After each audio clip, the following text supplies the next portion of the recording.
Here's how to put pictures in TikTok comments in 2026. If this video helps, please like and subscribe for more quick tutorials. Not everyone has this feature yet. TikTok is rolling out photo comments gradually, so it may not appear on all accounts. First, open the App Store or Play Store, search for TikTok, and make sure the app is updated to the latest version. Now open the TikTok app on your phone. Find any video and tap the comment icon to open the comments section. Tap the comment box. If your account supports it, you'll see a small photo or gallery icon next to the text field. Tap the photo icon.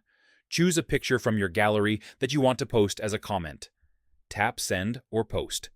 Your picture will appear as a comment under the video. If the photo icon isn't there, you don't have access yet. Try updating the app, switching accounts, or waiting for TikTok to enable it.